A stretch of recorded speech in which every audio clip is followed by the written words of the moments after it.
पूरे देश भर में लोकसभा चुनाव को लेकर तमाम राजनीतिक पार्टियां जोर शोर से प्रचार प्रसार में जुटी हुई हैं। देश की राजधानी दिल्ली में भी भारतीय जनता पार्टी और गठबंधन के द्वारा प्रचार में कोई कमी नहीं छोड़ी जा रही है। दिल्ली में जैसे जैसे मतदान की तिथि नज़दीक आ रही है, नेताओं के हमले तीखे होते जा रहे हैं। भारतीय जनता पार्टी अपनी सभा में कांग्रेस और आम आदमी पार्टी पर निशाना साध रही है, तो वहीं कांग्रेस और आम आदमी पार्टी के गठबंधन भी भारतीय जनता पार्टी पर लगातार हमलावर हैं। दोनों दलों के नेता एक दूसरे पर आरोप प्रत्यारोप लगा रहे हैं और प्रचार प्रसार में जुटे हुए हैं। इसी क्रम में दिल्ली के सरोजिनी नगर में भारतीय जनता पार्टी के द्वारा जनसभा का आयोजन किया गया, जिसमें मुख्य अतिथि के तौर पर मध्य प्रदेश के मुख्यमंत्री मोहन यादव ने शिरकत करी। कार्यक्रम के दौरान मुख्यमंत्री मोहन यादव ने भारतीय जनता पार्टी की नई दिल्ली जिले की लोकसभा उम्मीदवार बांसी स्वराज के लिए जनता और कार्यकर्ताओं से उनके हित में मतदान की अपील करी। और वहीं मुख्यमंत्री ने अपने संबोधन के दौरान जमकर कांग्रेस और आम आदमी पार्टी पर निशाना साधा। उन्होंने आम आदमी पार्टी की राज्यसभा सांसद स्वाति मालीवाल पर हुए हमले में आम आदमी पार्टी को घेरा। मुख्यमंत्री मोहन यादव ने कांग्रेस पर निशाना साधते हुए कहा कि आज कांग्रेस पार्टी संविधान बचाने की बात कर रही है। वहीं कांग्रेस पार्टी है जिसने संविधान के खिलाफ सबसे बड़ा खिलवाड़ किया था। 100 से ज़्यादा संशोधन कांग्रेस पार्टी के राज में किए गए थे। उन्होंने कहा कि कर्नाटक में सरकार में ओबीसी भाइयों का हक मारकर मुसलमानों को दिया गया था। उन्होंने आम आदमी को सबसे बड़ी झूठी पार्टी बताया। उन्होंने कहा कि यह वही लोग हैं जिन्होंने कहा था कि हम पार्टी बनाएंगे। मुख्यमंत्री केजरीवाल क्या कहते हैं, हम सरकारी बंगला नहीं लेंगे, लेकिन आज सच सबके सामने है कि केजरीवाल खुद के लिए कितनी बड़ी आलीशान कोठी बनाई हुई है। उन्होंने स्वाति माल के मामले में भी कहा कि आम आदमी पार्टी निशाने साधते हुए कहा कि सीएम आवास पर उन्हीं की सांसद और उन्हीं महिला सांसद पर जो हमला हुआ उसके ऊपर केजरीवाल चुप्पी साधे हुए हैं। आपको बता दें कि राजधानी दिल्ली में 25 मई को वोट है। अपना वोट जरूर दें, किसी भी प्रत्याशी को वोट दें, लेकिन अपना वोट जरूर दें। आर सोनी न्यूज के लिए आप देख रहे हैं कैमरामैन देवेंद्र कुमार के साथ मनोज कुमार की रिपोर्ट। लोकसभा सीट की प्रत्याशी बांसी स्वराज जी और मंच पर विराजमान हमारे अपने माननीय अरूप शर्मा जी दिन से छूट यहाँ अन्ना हजारे के साथ आंदोलन किया। आंदोलन में ने कहा कि हम भ्रष्टाचार के खिलाफ आंदोलन कर रहे हैं, भ्रष्टाचार के खिलाफ आंदोलन कर रहे हैं। वो राजनीतिक दल नहीं बनाएंगे, राजनीतिक पार्टी नहीं बनाएंगे। बेचारे अन्ना हजारे झूठे पड़ गए। अन्ना हजारे ने कहा था कि राजनीतिक पार्टी नहीं बनना चाहिए। उनके राजनीतिक गुरु की बात भी थी मानी और राजनीतिक पार्टी बनाई। फिर झूठ बोला मैं सरकारी बंगला नहीं लूंगा, फ्लैट में से काम चलाऊंगा। अब फ्लैट भी कहा गया, आलीशान कोठी बना ली, रोज एक के बाद एक। और तो इनके लिए कानून भी कम पड़ते हैं, इनके अपने कर्म ऐसे हैं, रोज एक के बाद एक। वो झूठ तो इतनी सफाई से बोलते हैं कि इनकी सांसद, पहली बात तो सांसद कितने लिमिटेड, राज्यसभा सांसद इनके महल के अंदर जाती। आप बताइए कोई किसी सीएम हाउस में भी, मेरा भी सीएम हाउस है, लेकिन सीएम हाउस में मेरी परमिशन के बगैर कोई दरवाजे के अंदर आ कैसे सकता है? और दरवाजे के अंदर आ जाए और आने के बाद उसके साथ बदतमीजी हो जाए। किसी के घर में आप सब घरदार वाले हो, किसी के घर में अगर कोई बदतमीजी होगी तो घर का मुखिया जवाबदार होगा कि नहीं होगा? वो कैसे बच सकता है? वो आप मारो भी सही, रोने भी मत दो, रिपोर्ट भी मत करने दो। वो रिपोर्ट हो जाए तो वो भी दूसरे का दोष। अरे चीफ सेक्रेटरी के साथ बदतमीजी करोगे, कितने लोगों के साथ बदतमीजी करो? वो सरकार क्या चला रहा? लगातार एक के बाद एक आपके व्यक्ति रोज जेल जाते जा रहे हैं। लेकिन आपने कहा मैं मुख्यमंत्री हूँ, तो मुख्यमंत्री मतलब सबके ऊपर हो गए क्या? मुख्यमंत्री का मतलब क्या हो गया? हमने अपनी शपथ, मंत्रिमंडल के साथ मुख्यमंत्री की भी शपथ होती है, हमने कहा इस संविधान का पालन करेंगे, सत्य निष्ठा से ईमानदारी से पालन करेंगे।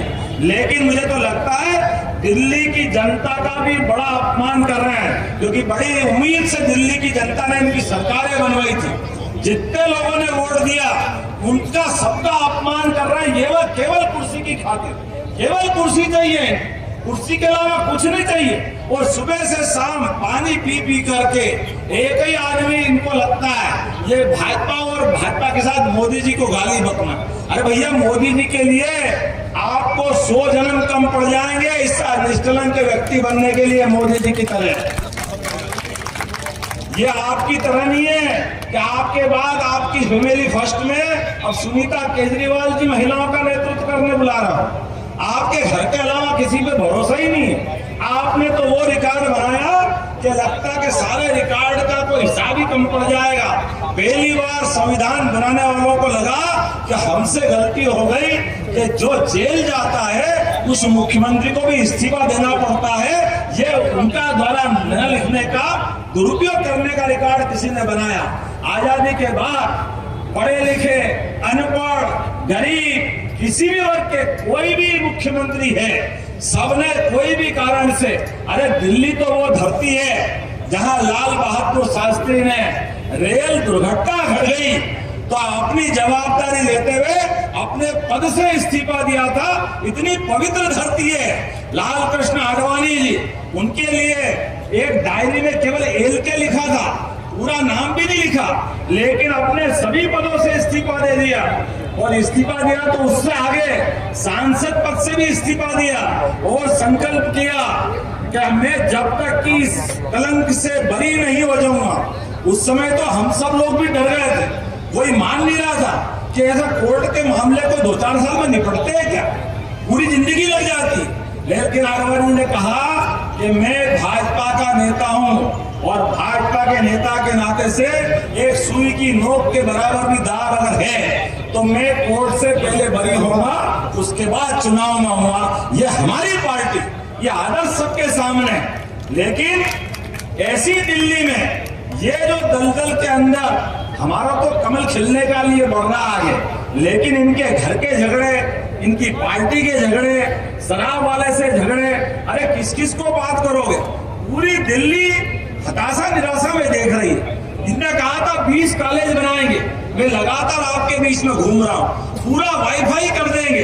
कौन सा वाईफाई हो गया, इधर की दुनिया हो गई। केवल झूठ का पहाड़, एक के बाद एक लगातार क्या नहीं बोलते हैं, लेकिन केवल बोलते केवल। आप बताइए, या तो खुद जेल में गए इस्तीफा नहीं दिया तो गलती करी, या आपने पहले मंत्रियों से तो इस्तीफा लिया। आप पहले गलत थे या बाद में गलत थे, लेकिन अब ये धीरे धीरे चुनाव का माहौल बना है। मैंने आपके सामने इनकी बात इसलिए की कि इनके पत्ते भी खुलना चाहिए। लेकिन एक तरफ नरेंद्र मोदी जी है जिसने पहले दिन कहा ना खाऊंगा ना खाने, जोर से बोला, ना खाऊंगा ना खाने, और उसने हम सबके सामने 5वें चरण का चुनाव का कल एक चरण पूरा होगा। दिल्ली का 6ठा चरण 25 तारीख को होगा और चुनाव की इस बेला में मैं भी अपने राज्य के 4 चरण के चुनाव के बाद लगातार अपने भारतीय जनता पार्टी के इस अभियान का हिस्सा बनते हुए पूरे देश के अलग अलग राज्यों में जा रहा हूं। लेकिन मैं ये मान के चलता हूं कि चुनाव के अंदर बात करने में बाकी राज्यों में कोई बात करना और दिल्ली में बात करना, दोनों में जमीन आसमान का फर्क है। दिल्ली में जब बात करते हैं तो दिल से बात करते हैं, आत्मीयता के साथ बात करते हैं, और ये परिवार वाले बैठे हैं, इनके बीच से तो बात करने का मजा ही कुछ हो। हम सब वर्तमान के इस उठापटक के दौर में एक तरफ मोदी जी है और एक तरफ सारे के सारे उसी प्रकार से जैसे अतीत के काल में हमने सबने देखा 2-3 ऐसे मौके मिले हैं। भगवान राम के, भगवान कृष्ण के उन कालों को याद करो कि जब कौरवों की बड़ी सेना थी, एक से बड़े एक महारथी थे, अपने अपने ढंग से वो अपनी ताकत लेकर के वो अपनी बात करते थे। लेकिन अंततः हमको मालूम है धर्म के मार्ग पे चलने वाले गोपाल कृष्ण जिस मार्ग पे गए, तो चाहे पांडवों की संख्या थोड़ी होगी लेकिन अंततः धर्म का मार्ग उनका था। आज के दौर में भी ऐसे एक आध दो अवसर को आप ढूंढोगे तो आपको दिखेगी ये बात है। मैं इस बात को इसलिए भी कह रहा हूं कि जैसे उदाहरण के लिए माननीय मोदी जी का जीवन काल देखें, और एक तरफ ये बाकी लोगों को देखे, ये उसी प्रकार से दिखाई देगा। एक तरफ जिनने राष्ट्र को पहले नंबर पर रखा, नेशन फर्स्ट, और एक तरफ फैमिली फर्स्ट, सारे के सारे लाइन से अपने परिवार की लड़ाई लड़ रहे हैं। एक भी आदमी बताइए अपने इस देश के अंदर माननीय नरेंद्र मोदी जी 50-60 साल पहले अपने घर से इस भारत माता की सेवा करने के लिए पूरा जीवन जिनने होम कर दिया, दान कर दिया, ऐसे यशस्वी प्रधानमंत्री देश की सेवा करने के लिए निकले। उसके उल्टे आप बताइए, 2 दिन पहले हमने रायबरेली में साहित्य की मम्मी का समाचार देखा। अब वो क्या टिप्पणी कर रही थी, मैं अपने बेटे को आपको सुपुर्द कर रही हूं। अच्छा, तो सुपुर्द करना और सेवा करने में फर्क होता कि नहीं होता? 5-5 पीढ़ी हो गई रायबरेली में, 5 पीढ़ी अमेठी में, और इतना दिल्ली में रहकर के राज करने का शौक, दिल्ली की ताकत जीवन भर उनके घर से बाहर जाना ही नहीं चाहिए। जैसे ये चुनाव इस बात का है, एक तरफ घर छोड़ करके देश की सेवा करने वाला निष्कलंक व्यक्तित्व, और एक तरफ सारी ताकत एक ही घर में लाने की होड़, और एक घर में नहीं, अब दिल्ली तो दूसरा घर भी तैयार कर रही है। एक और भाई साहब तैयार हो गए, उनकी बात भी करेंगे अपन, जिनका जीवन में झूठ से शुरुआत हुई। हिमालय का पहाड़ या एवरेस्ट की चोटी भी झूठ के पहाड़ से छोटी पड़ जाए, इतनी झूठ बोलता है कोई आदमी। यह आपकी दिल्ली से दिख गया।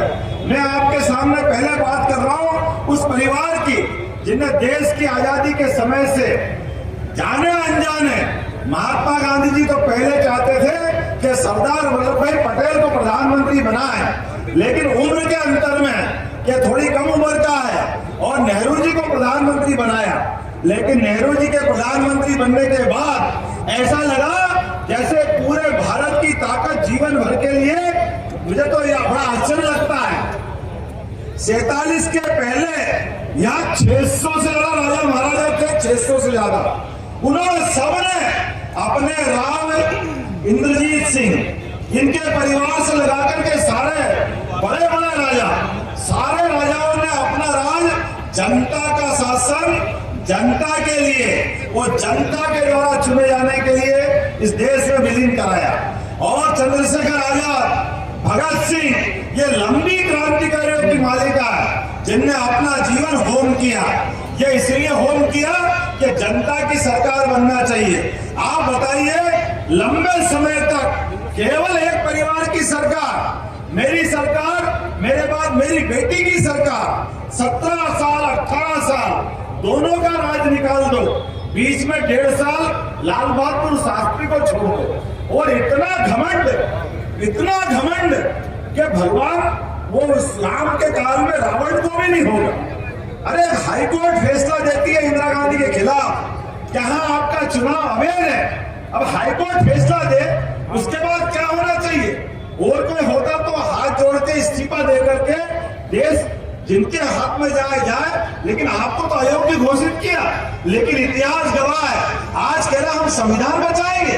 अरे संविधान के लिए उस दिन का कलंकित करने वाला दिन था जब आपने पूरे देश में आपातकाल लगा दिया। और जो आज कह रहे मोदी जी की सरकार बनेगी तो सबको जेल में डाल देंगे। अरे आपका अतीत था, जयप्रकाश नारायण से लगा करके हमारे बुजुर्ग जानते हैं, आपातकाल में पूरे देश के सभी विरोधी दलों के लोगों को उठा करके स्वर्गीय अटल बिहारी वाजपेयी, लाल कृष्ण आडवाणी, मुरली मनोहर जोशी, अरे कौन बचा है? सबको जेल में डालने का पाप अगर किसी ने किया था तो कांग्रेस ने किया। ये समाचार पत्र और पेपर वाले यहाँ होंगे, उसमें तो इलेक्ट्रॉनिक चैनल नहीं थे, लेकिन ये इनके अपने प्रेस पे भी ताला लगा करके या तो हमारी तारीख छापो या आपका पेपर बंद कर दिया जाएगा। ऐसे माहौल में कांग्रेस कह रही है कि इस देश में हम संविधान बचाएंगे। अरे संविधान के साथ तो जितना बड़ा खिलवाड़ कांग्रेस ने किया, 100 से ज्यादा संशोधन बार नेहरू जी ने 17 बार, 20 बार इंदिरा गांधी ने, 21 बार राजीव गांधी ने 10-10 बार, दोनों बार कांग्रेस की सरकार, यहां तक कि सोनिया गांधी ने पीठ पीछे यूपीए से सरकार चली, 11 बार इनने भी संशोधन करवाया। तो जिस संशोधनों के माध्यम से संविधान की 12 बदलने का काम अगर किसी ने किया तो कांग्रेस ने किया। और उससे आगे बढ़ो, इनके द्वारा आज ये ओबीसी मोर्चे का सम्मेलन है। ओबीसी मोर्चे के माध्यम से बताना चाहूंगा, जहां इनकी सरकार बनी इनकी, और इनने कहा कि हम अल्पसंख्यकों को आरक्षण देंगे।